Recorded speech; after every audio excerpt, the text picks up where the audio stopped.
আসসালামু আলাইকুম ভিউয়ার্স, কেমন আছেন সবাই? নিশ্চয়ই ভালো আছেন। এই তো আজকের ব্লগটা শুরু করে দিলাম। এই যে আমার ছাদ বাগান থেকে এই যে ডাটা কেটে নিয়ে আসছি, ডাটা দিয়ে মাছ দিয়ে রান্না করব। আর এর ভিতরে যে শাকগুলো আছে ছোট ছোট শাকও কিছু নিয়েছি, এই সঙ্গে একটু পুঁই শাকের পাতা নিয়েছি, দুটো একসঙ্গে কেটে ধুয়ে একটা ভাজি করব। ততক্ষণ আপনারা আমার সাথে থাকুন। ভিউয়ার্স, এই যে আমি শাকগুলো কেটে ধুয়ে নিয়েছি, এখন চড়িয়ে দিয়েছি।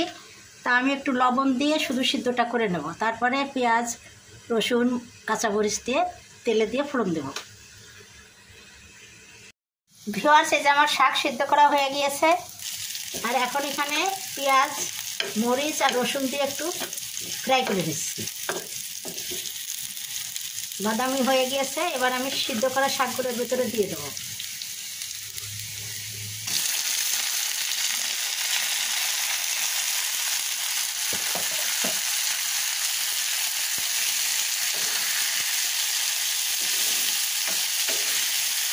শাকের কালারটা দেখুন, একেবারে টাটকা শাক আমার শখের বাগান থেকে হারভেস্ট করে নিয়ে আসে, সঙ্গে সঙ্গে কেটে ধুয়ে যে রান্না করে নেবা। এই সুগুন শাক সালাদ সব কিছুই অন্যরকম,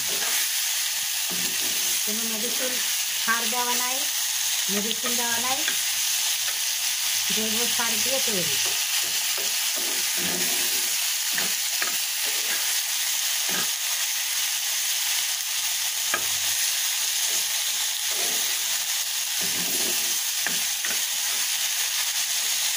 এটা হয়ে গেল, এখন আমি শাক করে নেব।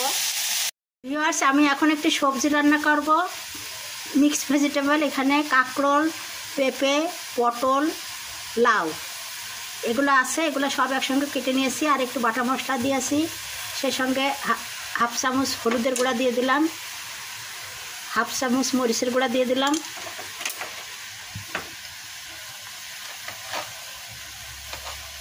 আর এই যে স্বাদ মতো 1 চা চামচ লবণ দিয়ে দিলাম। এখন একটু পানি দিয়ে এটাকে মাখিয়ে পানি দিয়ে চড়িয়ে দেব। ভিউয়ার্স, আমার সবজিটা সিদ্ধ করা হয়ে গিয়েছে। আর এই যে পেঁয়াজ রসুন তেলে দিয়ে যে ফ্রাই করে নিচ্ছি, ভাজা হয়ে গেছে পেঁয়াজ। এবার সবজিটা ঢেলে দেবো।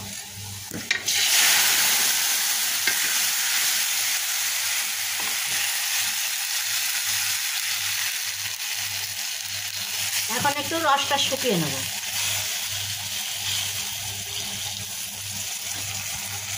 সবজির পানিটা শুকিয়ে গিয়েছে, অল্প অল্প আছে, রসটা থাকবে এরকম। এখন আমি একটু ভাজা জিরের গুঁড়া দিয়ে দেবো, হাফ চা চামচ মতন। এই যে দিয়ে এটাকে মিশিয়ে দিয়ে নামিয়ে নেব। তাহলে হয়ে গেল ঝটপট করে প্রেশার কুকারে মিক্স ভেজিটেবল।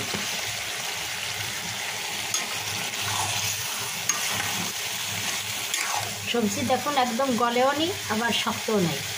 এইভাবে প্রেশার কুকারে রান্নলে পুষ্টিগুণও বজায় থাকবে, আবার গ্যাসও বাঁচবে, সময়ও বাঁচবে, সব দিক দিয়ে উপকার হবে।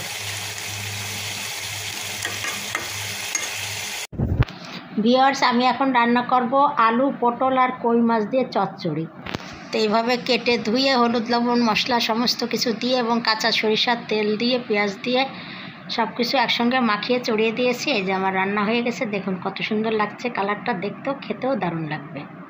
এখন আমি রান্না করব খাসির মাংসের দো পেঁয়াজা। তা এটা সমস্ত মশলা টশলা দিয়ে কষিয়ে নিয়েছি, তারপরে পেরেস্তা ভেজে ফোড়ন দিয়ে দিছি। তাহলে হয়ে গেল আমার মজার খাসির মাংসের দো পেঁয়াজা। আর আমার নাতনি বিকালের নাস্তার জন্যই বানালো আলু দিয়ে ফ্রেঞ্চ ফ্রাই। দেখুন কত সুন্দর হয়েছে, কালারটাও কিন্তু দারুণ হয়েছে। তা আজকের রেসিপিগুলো যদি আপনাদের কাছে ভালো লেগে থাকে তাহলে অবশ্যই আপনারা আমার চ্যানেলকে লাইক কমেন্ট শেয়ার ও সাবস্ক্রাইব করে আমার পাশে থাকবেন। আজকের মতো বিদায় নিচ্ছি। আপনারা ভালো থাকুন, সুস্থ থাকুন, আবারও দেখা হবে। আল্লাহ হাফেজ।